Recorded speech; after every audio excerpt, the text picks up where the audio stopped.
Hey everybody, what's up? Welcome to the latest episode of the Rich and Turbo Heavy Half Hour as we hammer out content, which is crazy and keeping Turbo busy and on his toes. My name's Rich. You can find me on the socials on X at FuzzDoomRip, Rich.Pive and all the other ones as a Doom Charts contributor and doing reviews from Muspedia of Metal. And Turbo is with me as usual. Turbo, what's up? This has become a job. It has, yes. A job that I'm paying you nothing for, which is, how I roll. Yeah. So we're very excited to have JJ Koczan with us today. JJ is, I would say, if not the main sources of heavy underground news and reviews and everything else for years and years now, with his site, the Obelisk, and everything else that he does. JJ, welcome to Yes, the sir. show. How are you doing? Thank you, Rich. Thank you, Rich and Turbo, for having me. It's a pleasure to be here. You can hear me. Absolutely. I can hear you. Things are It's working. it's wonderful. Our Beautiful. technology issues are solved, and here we are. So we were chatting a little bit before we hit the record button, and what ever since I've been kind of online and doing stuff in the heavy underground and the stuff that we love, I connected with Turbo, and Turbo is my kind of the old school stonerrock.com guy who has shown me the way. The guiding So hand. yeah, exactly. So, Nice. I've kind of learned a lot from him, and I know talking to Turbo, you were probably one of the early adopters of after like stonerrock.com and all that kind of stuff. So, how I did was also on stonerrock.com. Yeah, I was going to yeah, say, Yeah. you guys probably I interacted in some capacity, right? I mostly mm, lurked. I mostly yeah, lurked. But I did that for years. Like I was never much. I remain not much of like a chat message mhm. board social creature. But yeah, no, I was on stonerrock.com. Uh, I mean, for at least a decade before it went down. Uh, I still miss it. Still miss Yeah. it in some ways. Um, but yeah, no, I was on there and actually published reviews on there. Uh, Working under John Arsgarth, who I continue to love, um, for a while, corresponding to sort of the Obelisk getting started, and uh, and then when that went down, I just kind of kept going on my own. So yeah, but no, I loved stonerrock.com and all that is heavy. Awesome. Yeah, I think I got there late. I think I got there right when it was shutting down and everyone was looking for their records. I think that's when I finally showed up there. Um, so I guess tell us like That was a long how. time ago now too. Yeah, that was. Yeah, I Yes. just I forget how I went to that, but I was like, oh, maybe I can get like an old Fu Manchu record here or something. There was some Yeah. reason why I went there, and I was looking, and I'm like, it doesn't look like people are too happy with the whole situation right now. So Yeah, when I was like first sort of right, you have that moment where you discover it, right? And then you realize there's a whole world Hmm. to the whole thing, right? I mean, I'm sure Turbo, I'm sure you guys can both relate. Like was not born into stoner rock. And I think probably few of us were, apart from like Nikki Elder maybe. But like, as I was coming into it, I would go through all that is heavy and be like, oh, what's in this week, and check that out, and what's in this week and check that out, and find band from band from band from just like the recommendations on the sidebar that were there. And it was such a in hindsight, it was so centralized and so like just such a gorgeous source for things. I guess some of that is handled by streaming now, but for me in that moment, that was a central uh, way to discover music, was just going in and seeing the names and chasing it down as best I could. Turbo, I don't even know how did you wind up getting involved and being on the I, boards and I don't know. It was like late 90s or early 2000s when I was just fed up trying to find something to listen to. It's like I was already into Caius, Monster Magnet, Fu Manchu, um, Corrosion of Conformity, and all those bands Mm. from the early 90s and everything. And in the late 90s, it's just like there was nothing. It was all a bunch of new metal.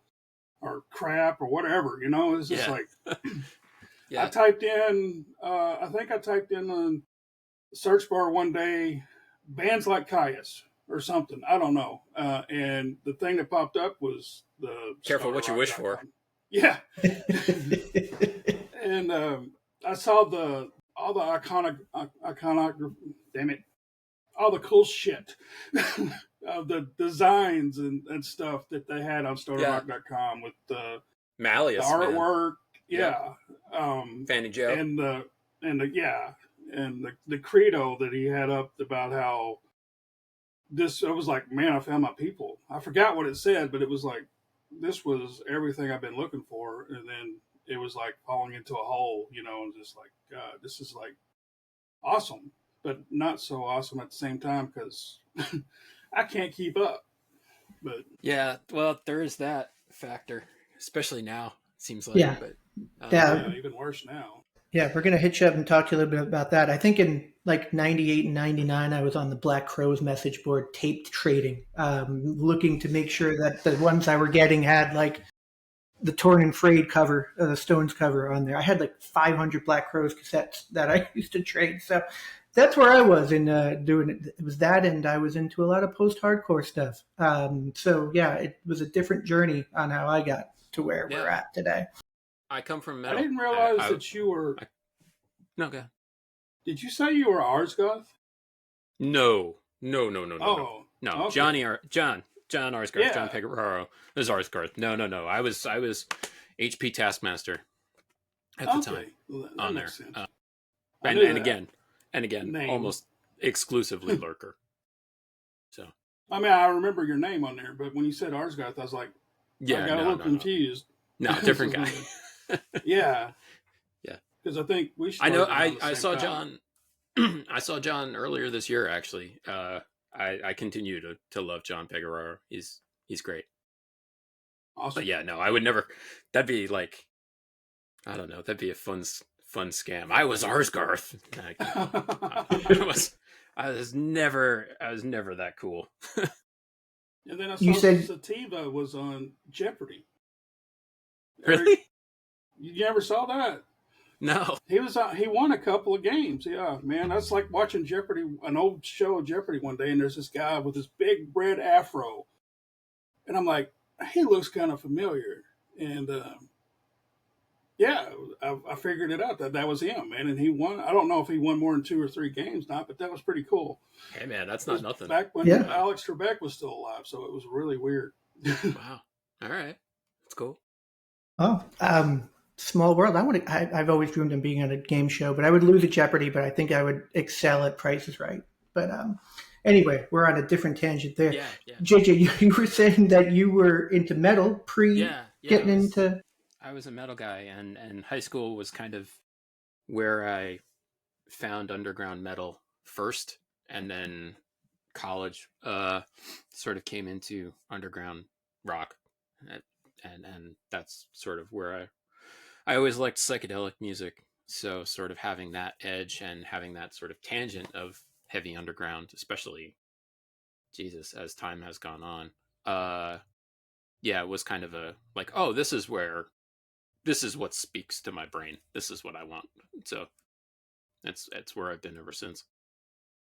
How did you come to start your site that has become kind of an iconic place to go to listen to stuff? I know you probably laugh at that, but like, you know, if you call out, you know, sources of this kind of information in our world, it's one of, if not the kind of first place to go. So how did that come about? Thank you for that. For even saying that. How did it start? I was in magazines. I worked in magazines. Out of college, I worked at an alternative weekly newspaper here in New Jersey called the Aquarian Weekly that went down during the pandemic. I don't know. They might have brought it back, but I haven't kept up. And then from there was I freelanced for a couple metal mags. I was an associate editor at Metal Maniacs in New York for a couple of years. And then when that went down, that was like 2008 into 2009. And in 2000, by that point, I was just done. I was like mad at print, um, not the least because it was evaporating, and like there goes my entire plan for a career. Hmm. Shit. Um, so, and I was really, really tired of dealing with other writers and their egos and like their bullshit, which as an editor you invariably do. So I wanted to just deal with my own bullshit, and so that seemed to be the way to do it. I have a good friend Slevin who helped me install the WordPress thing and get the domain, and it was end of January 2009. It went up, so that was it. It was really just like I have a stack of CDs that I need to review. I have more limited places to put them, and so it was an outlet, and I needed an outlet. What was what I was fortunate to have going into that process was the connections. I did not I did not have to really search out like labels and PR because I already had those connections from like the prior 6 years of professional life. So uh, so I was able to sort of just hit the ground running in a way that I think probably a lot of outlets would have trouble doing if they were starting from scratch. Uh, so somewhat privileged in that way, but it's been, and then again, the tie to stonerrock.com was big in spreading the word initially. And I've, social media and just kind of been plugging away at it ever since. But it was really like that burnout that like, I just want a space of my own to do my thing. I want to write. I don't want to deal with any of the other shit. that's this is still very much how I feel about it. Actually, is like I've done various other things along the way. Like I put together an all dayer in 2016 and had a bunch of bands play, and like, oh yeah, that's really cool. But it was like a year and a half of work and time I could have been writing. And like I find myself every time there's like another thing, like, oh, I could do this, I could whatever. I could make videos. I could do blah, blah, blah. I really like. It's really just I just want to listen to music and write about it. Is I don't know what it is, but that's what feels the most right the most often. Very cool. Turbo, what do you I have just any? don't. What do you have for JJ? I just listen. I just wish I could write like you do, man. That's. Thank you. Didn't I, you also used to photograph, do shows, go to shows and take photographs of bands and stuff, or was that just for you? no, I do that. I do that sometimes. I haven't. I have a 7-year-old daughter who has some special needs, and I've been home full time since she was born. So a lot of that is like hands on in my life at this point. So I have not gone to shows. Plus, driving to New York for shit is like where I live is about with traffic. It's about 2 hours to get to Brooklyn for anything, and that's about as close as it is. Um, so I have missed in the last, I don't know, half decade a lot. It's what life is. There've been a couple shows in Jersey this year, which is nice. I went and saw Electric Citizen like 3 minutes from my house, which was amazing. And Wind Rider and Valley of the Sun actually just came through and played like 2 towns over, which was beautiful. And a rare experience that I hope to have more often. Um, Planning to go see Kal-El in Brooklyn this month and Mm. Yob in Brooklyn this month, and I'm like gearing up for those drives weeks in advance. I understand.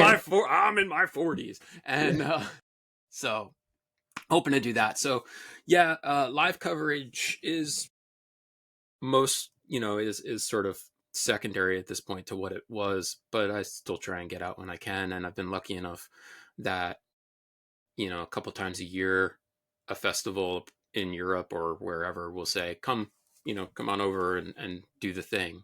I got to go to Desert Fest Oslo this year, which was super cool. I hadn't been to Norway in a little while. I've been doing Freak Valley since, I want to say, 2022, and that has started to feel like home. I went to Roadburn every year between 2009 and 2019.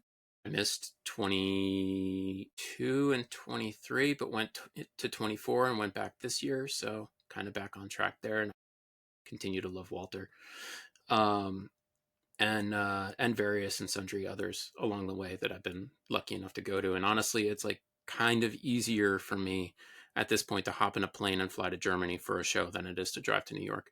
Which is, as a Long Islander, I understand. I grew up on Long there you Island, go. so it's you're weighing the pros and cons there, and there are a lot of cons in driving into that's the it. I mean, yeah. That's before you even get to like the cost of any of it, right? I mean, but yeah, so yeah. So that is less where my head is at in terms of just like basic club shows. You know, I do Yeah, my best. it would be nice if all the bands that we love and know us and everything would find the clubs closest to our houses. Yes. And come play for us. Yeah, basically. exactly. Yeah, that would be nice. That would be nice. It was really nice having Electric Citizen 2 minutes away, man. I was like, oh shit.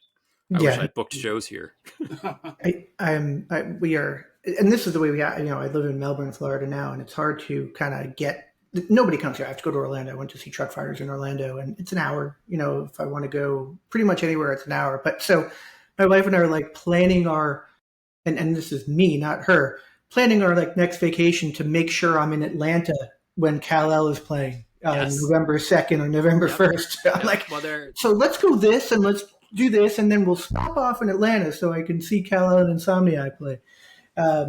So that's kind of how we roll at this point too. But I don't, even Orlando doesn't really even get. It's probably a lot more frustrating to see everything that goes through Brooklyn, and you're like have to pass. Where I get like 2 things every month where I'm like, maybe I can hit one of those if I feel like getting on the 528 and going across the state, which I don't ever want to do.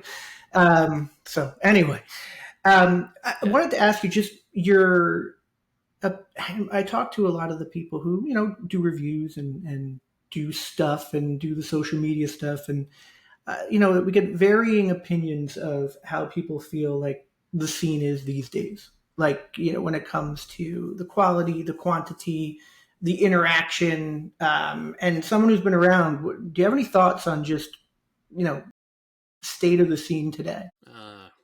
Populated? Yes, populated. That would be. I would say it's populated. And I mean, like, I remember going to shows when shows were in Manhattan, and there were like 5 people there, and I'm sure you guys have had this experience where it's like you and the bands and like the same 3 other people from every other show, right?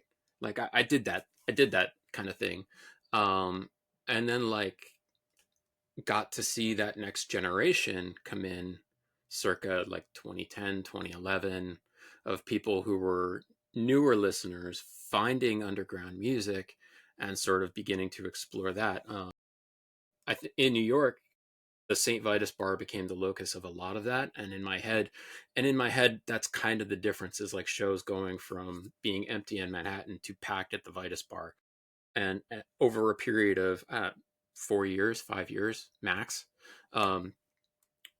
And I think that has sort of continued. I think you're starting to see now another new generation, as like Gen Xers are aging out, the millennials are coming in. There are other, I feel like, a couple younger bands who bode really well in my mind. Slow Mosa, of course, being the most obvious example. I think as they're headed toward their 3rd record, the world is pretty much theirs for the taking. I don't think there's another band yet of their generation that carries the same presence.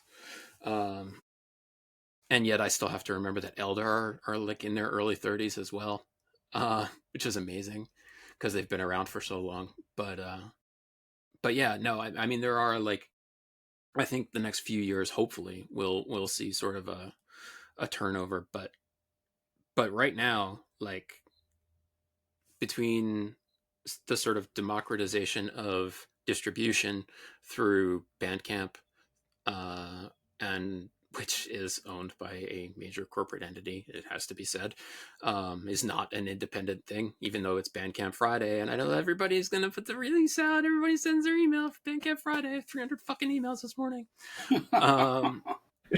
Great. It's very true. So, you know, I get that, but having that as a resource has been, I think, pivotal in just letting anybody be able to upload something and go, like, you know, and it's out there, and then it's out, right? You know, the other streaming services are what they are, but to me, Bandcamp, as being able to incorporate a store selling physical media, is in an entirely different league. And I think that's been really, really big, because that's not something that existed before in the same way. Even on stonerrock.com and all that is heavy, those were different sites. You know what I mean? It was not the click the merch tab and you're there to buy something from this band. You just read somebody bitching about their pants or whatever it was. You know, so I think that's pretty big. And I think as long as that lasts, that will continue to be a resource. But you never know what the future is going to bring. Just to go with Slow So, definitely love that band. And for them to get that, I think they're on the Helmets tour, right? They opened for Helmet, if I'm not mistaken. Yep. Which is, you know, getting that kind of exposure is pretty awesome, even if Helmet hasn't put a good album out since Aftertaste, but that's a whole other story. People don't go to see Helmet to see anything post Aftertaste. But anyway, that's a huge I think they were playing Betty on the tour. Oh, so that's, Betty all the way through. Yeah, absolutely. So regardless, I mean, that's huge for a band in our kind of sphere here to get on there. And as much as Bandcamp is owned by a big corporate entity, I still feel like people thought, like, when that happened, the world was going to explode. Mm-hmm. And so far it didn't. And I'm not in a band and I'm not making money from it, so I don't know if there's differences there or not. But, like, as a consumer and as someone who goes there as a resource, so far so good, I think. But I agree 100% with that. I think so far so good. What you want to look at in business is like the 5-year plan, right?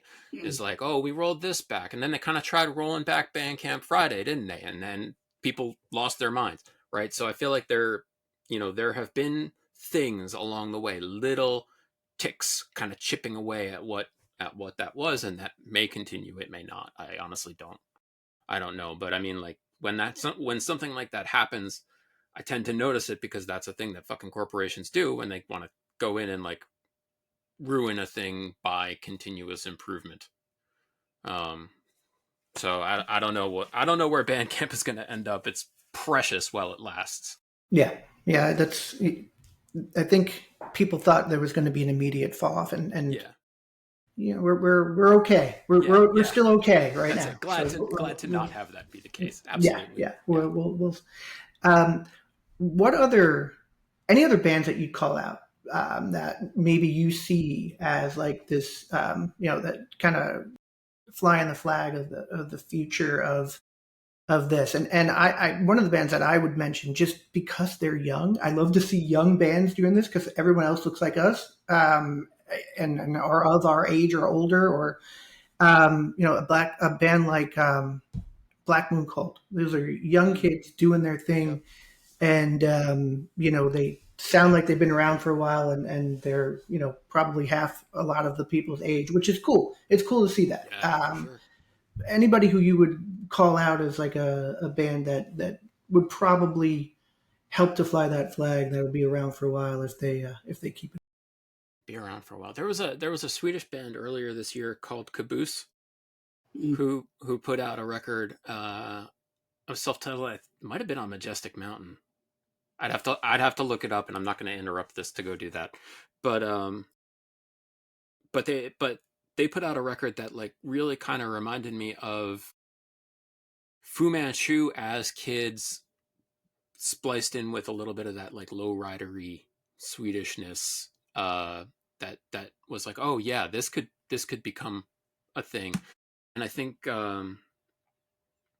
bands like Cryptograph, you know, they're I would even put Temple Fang in there, though Temple Fang are not children. But in terms of like innovative sound, I could see them being a spearhead for something while also kind of being on their own level. Yeah, they're out there. The kids, The kids, yeah. the kids. Faytooth, right? Faytooth Yep. is young. The new Fate Tooth record is really, really Castle good. Rat's young. Howling Giant. Just thinking who's younger than me now. The band you just mentioned is Howling Giant is to me the one that I feel like could take that next kind of elder leap, like from where they're at to like, you know, that kind of thing. Their new record is just amazing, and they're really good dudes, and I feel like they've got their shit together where maybe that can be a thing. They do seem to be well organized, right? Yeah. And like able to pull off the thing on a professional level. It's interesting with Howling Giant, especially with their new record, because I feel like with Adrian in the band as a second guitar player, they're heavier than they've ever sounded in the studio. And I think he brings a progressive style of lead work to the band that they didn't have on the new record. Was it Crucible and Ruin? Yeah. And what they have sort of traded for that is the immediacy of Glass Future. Is like where that record almost was so airtight. It was like bordering on pop. You know, the new album is a little more willing to dwell and explore parts in a different way that I find really fascinating. And I haven't written about it yet. Like I haven't reviewed the album yet, but I'll get there. And that's kind of what I have to say about it is they've made this kind of trade-off in their sound. They're a little more metal for it. So I'm curious to see what the response to that will be in terms of like, is this people who were super affected by the songs last time who are going to be like, where's my hook here? Where's my Sunken City? Where's there's this? Or is it going to be, or are people going to be able to sort of go with the progression? You know, I like Howling Giant. I'm a fan of Howling Giant, and I think they're nice guys. So certainly, I have no problem saying I'm pulling for them. But I think they probably, and I respect the fact that they probably could have, like, written another batch of really tight tunes and just thrown it out there as a follow up. And instead of doing that, they stayed true to what they want to be as a band and followed their whims that way, which you have to respect the hell out of one way or another. Yeah, we had them on the show, and the first thing I said, mentioned to Zach, like, I don't know what his drumming is just friggin' off the charts on this new record. Yeah. That's the most immediate thing that when I put on the promo for it, I'm like, holy shit, what just happened?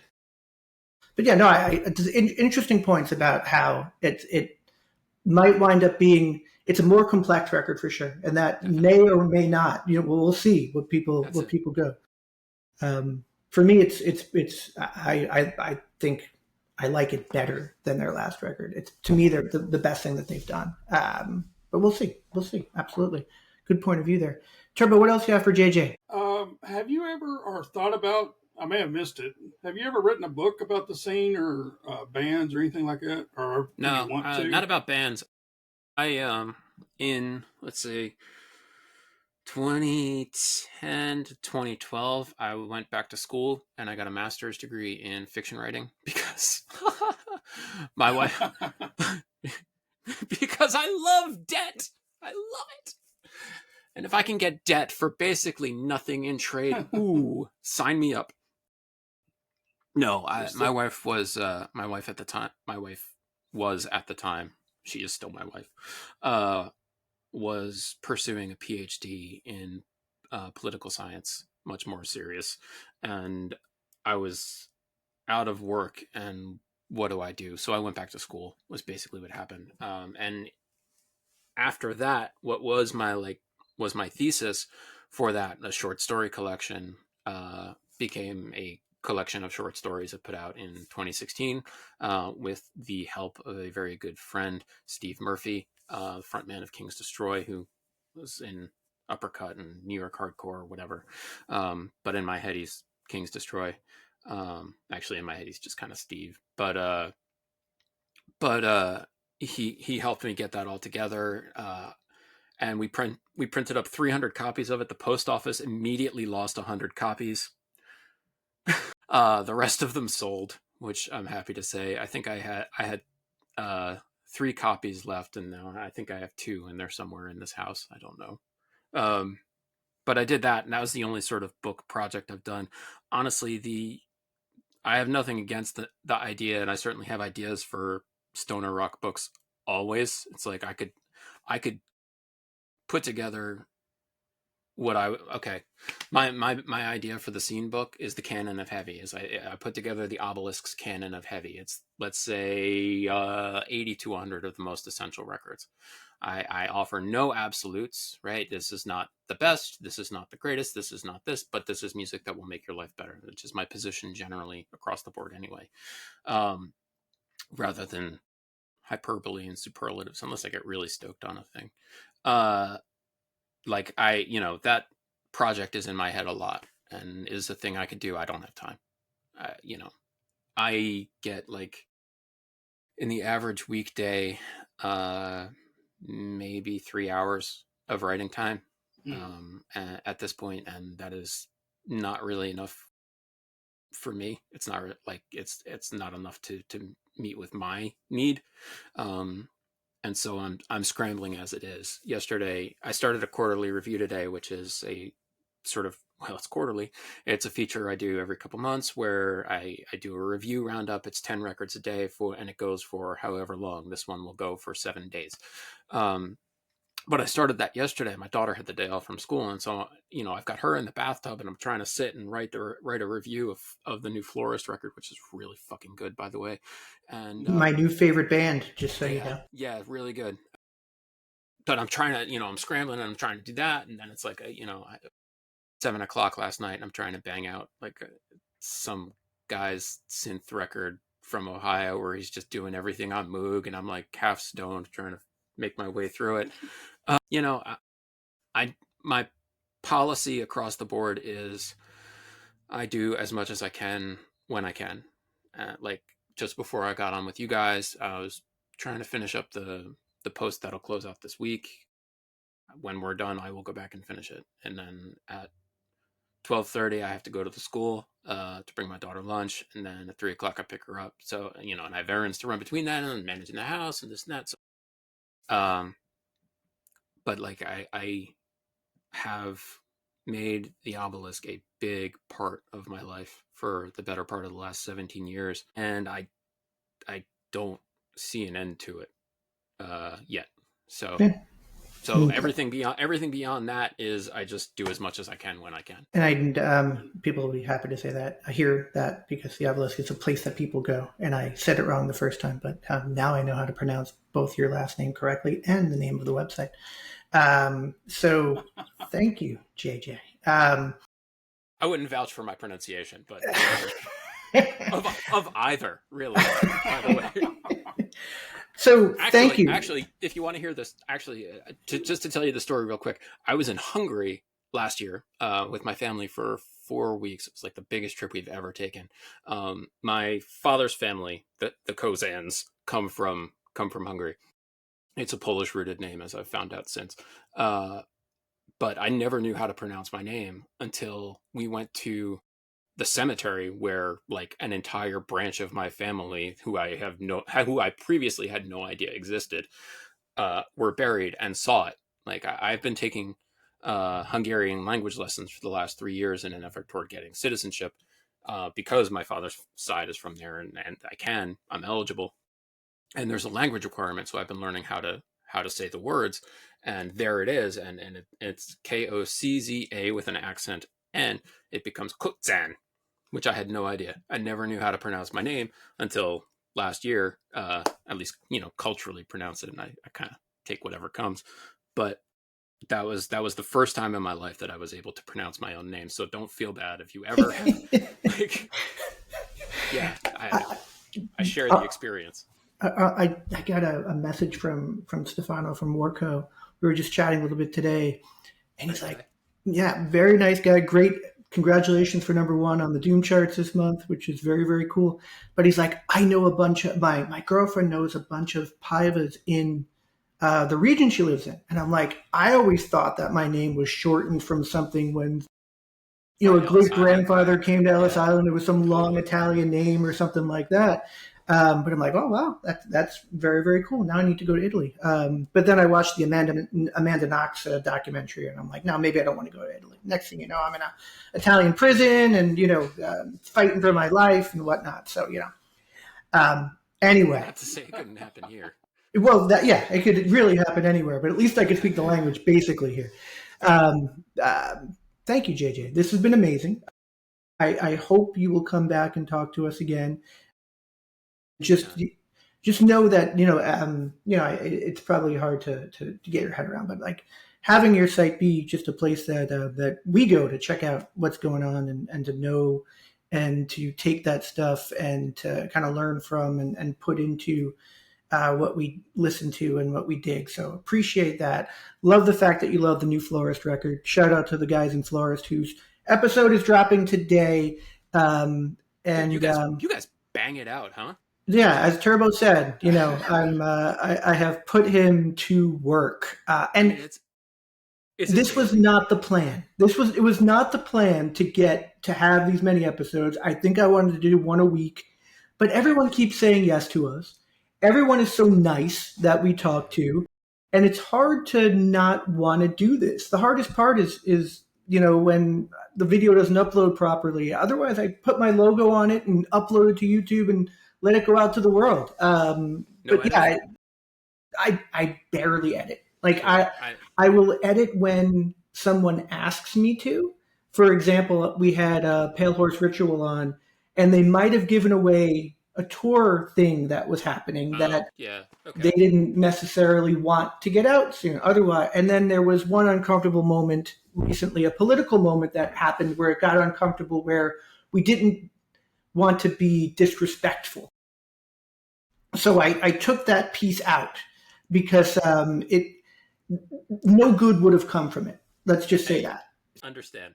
We otherwise my editing is I don't and it's mostly because I want people to see how the real interaction that we're doing here.